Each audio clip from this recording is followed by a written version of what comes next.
कांग्रेस सरकार ने किसानों के प्रति कभी कोई अच्छा काम नहीं किया। किसानों के नाम से विपक्ष से राजनीति कर रहा है। भारतीय जनता पार्टी वो पार्टी है हमेशा समाज हित के लिए काम करती है। किसान और मजदूर भी आगे बढ़े, यही माननीय नरेंद्र मोदी जी का लक्ष्य है। 3 जो अध्यादेश नए लाए गए हैं वो सारे के सारे किसान हित में हैं। भाई जहां आपकी फसल का अच्छा दाम मिले वहां बेचिए, किसान का ट्रांसपोर्ट भी बचेगा, डायरेक्ट उनके खाते में राशि आ जाएगी।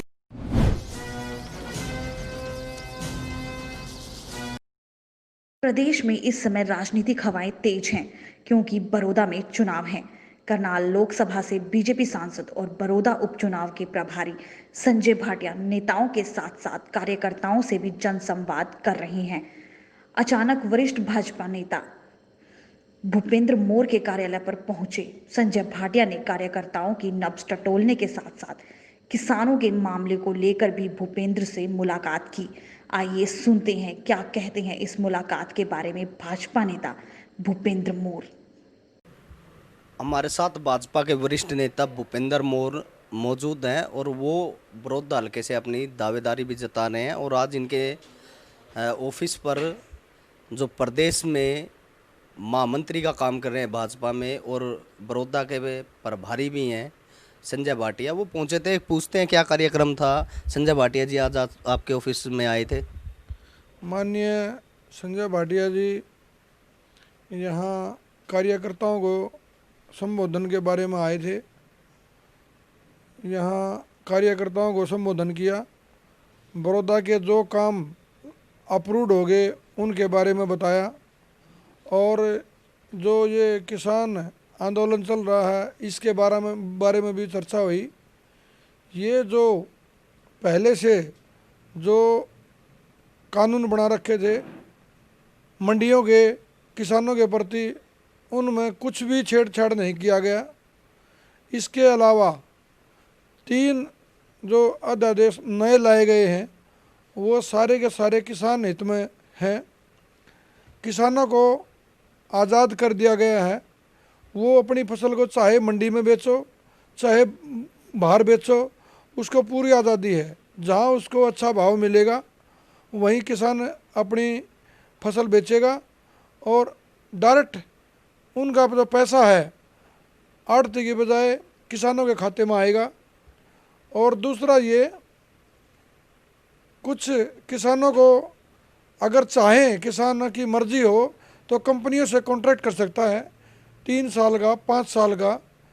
कंपनियां उनकी फसल जो एग्रीमेंट में तय होगी उसके भाव से कंपनियां खरीदेंगी। जिस फसल का जो भाव तय हो जाएगा उस भाव से कंपनियों को माध्यम से किसान की फसल खरीदी जाएगी, जिसमें माननीय नरेंद्र मोदी जी अपने प्रधानमंत्री जी हैं जो हमारे, उनका जो लक्ष्य था किसानों की आय दोगुना करने का, वो आय किसानों की डबल होगी उसमें। क्योंकि अगर यहाँ कोई फसल का भाव 2000 बिकता है तो वहाँ लगभग 3000 के आसपास 2800 के आसपास कंपनियों से कॉन्ट्रैक्ट हो जाएगा और कंपनियाँ किसान से डायरेक्ट उनके खेत से फसल खरीदेंगी। किसान का ट्रांसपोर्ट भी बचेगा, डायरेक्ट उनके खाते में राशि आ जाएगी।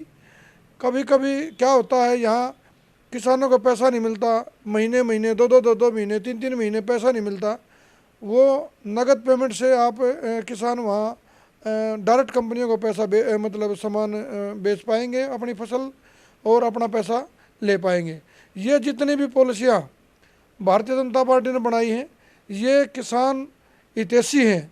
किसानों के फायदे की जो ये अध्यादेश जारी किया है, इसमें विपक्ष पार्टी ने अपने कांग्रेसी कार्यकर्ता अंदर घुसाकर किसान बनाकर उन्होंने इस आंदोलन का रूप दिया है ताकि भाईचारा खराब हो जाए। किसानों के नाम से विपक्ष राजनीति कर रहा है। कांग्रेस सरकार ने कभी भी किसानों के लिए एक भी ये बता दो भाई किसानों के लिए कोई भी फायदे की बात करिए। इन्होंने तो किसान का मजदूर का शोषण किया है। किसान ने कभी कांग्रेस सरकार ने किसानों के प्रति कभी कोई अच्छा काम नहीं किया। भारतीय जनता पार्टी वो पार्टी है हर वर्ग को साथ लेकर चलने वाली पार्टी है। चाहे किसान हो चाहे मजदूर हो चाहे व्यापारी हो। ना ही कोई मंडी ख़त्म होएंगी, ना ही कोई मतलब एमएसपी का मतलब जो रेट पहले से तय है वो एज इट इज़ रहेगा। ये लोगों को बहकाने का काम कर रहे हैं। गांव में भी जाते हैं जो विरोधी पार्टियां हैं, विपक्षी दल की जो पार्टियां हैं, अरे भाई आपका ये नुकसान हो जाएगा, कोई नुकसान नहीं होगा। मैं मीडिया के माध्यम से आम किसानों को ये बताना चाहता हूँ, भाई जहाँ आपकी फसल का अच्छा दाम मिले वहाँ बेचिए। अगर मंडी में आपका अच्छा भाव मिलता है मंडी में बेचो।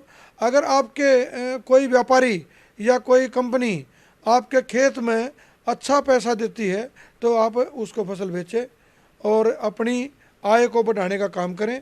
इसमें किसान का बहुत ही फ़ायदा होगा। ऑनलाइन प्रक्रिया में किसान का कभी नुकसान नहीं होगा।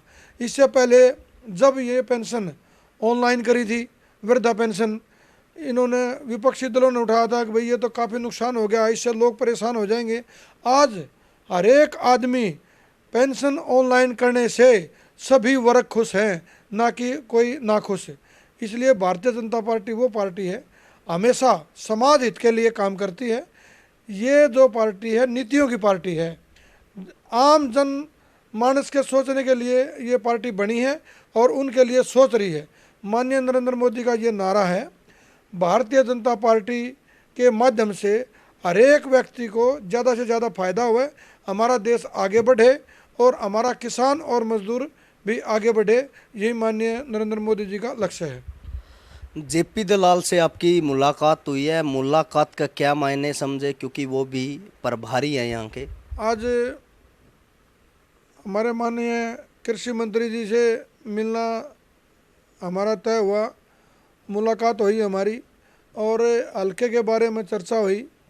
उन्होंने बताया जी लगभग 14 रोड के काम चालू हो चुके हैं और कुछ रोडों के टेंडर हो चुके हैं। हफ्ते के अंदर या 10 दिन के अंदर अंदर सारे रोडों के जो रोड के टेंडर हो चुके हैं सबके काम चालू हो जाएंगे। और जितने भी भारतीय जनता पार्टी ने पानी के लिए बड़ौदा विधानसभा में लगभग 132 करोड़ का बजट पास किया है, वो टेंडर भी हो चुके हैं। उसमें लगभग 20 टेंडर हो चुके हैं, 8 की प्रक्रिया अभी चालू है। वो हफ्ते 10 दिन के अंदर अंदर सारे काम, जितने भी पानी के काम पास हुए हैं जिस गांव में, चाहे बुटाना में हो, चाहे बड़ौदा में हो, चाहे बिचपड़ी में हो, चाहे जाक्षी में हो, चाहे भैंसवाड़ में सीवर लाइन का काम हो, ये सारे कार्य जल्दी ही पूरे हो जाएंगे और काम चालू भी हो जाएंगे। और माननीय कृषि मंत्री जी ने एक और आश्वासन दिया था, जल्दी ही पंचायतों के खाते में राशि पहुंच जाएगी ताकि बड़ौदा विधानसभा में जो विकास की गति है वो और मतलब गति से चले और लोगों को दिखे कि भाई भारतीय जनता पार्टी एक ऐसी पार्टी है जो हर वर्ग का सोचने वाली पार्टी है। और विकास अब की बार बड़ौदा में होना तय है और बड़ौदा में कमल का फूल खिलना भी तय है। अब की बार भारतीय जनता पार्टी का कोई भी यहाँ कैंडिडेट आएगा कमल का फूल लेकर, उसको बड़ौदा ने मन बना लिया है, जिताकर विधानसभा में भेजेंगे और सरकार में साझेदारी होंगे और बीजेपी की खीर खाने का भी लोगों ने मन बना लिया है। ये थे हमारे साथ भूपेंद्र मोर, जो कि भाजपा के वरिष्ठ नेता हैं, और इनकी संजय भाटिया जो कि प्रभारी हैं बड़ौदा हल्के के चुनाव के लिए, और जो जेपी दलाल मंत्री हैं कृषि, उनसे जो मुलाकात के मायने थे वो हमने आप तक पहुंचाए। और आप भी इस पर गौर करें और इन सब बातों को लेकर कितना क्या पार्टियां सोचती हैं ये तो फिलहाल समय ही बताएगा। और अंत में एक ही बात, आवाज़ आपकी उठाएंगे हम, दम आपका दिखाएंगे हम और मुद्दा आपका तहलका मचाएंगे हम। लगातार तेज खबरों के लिए देखते रहें खबर तहलका। हरियाणा से जुड़ी खबरों की तह तक जाने के लिए सब्सक्राइब करें खबर तहलका, बेल आइकन को प्रेस करें।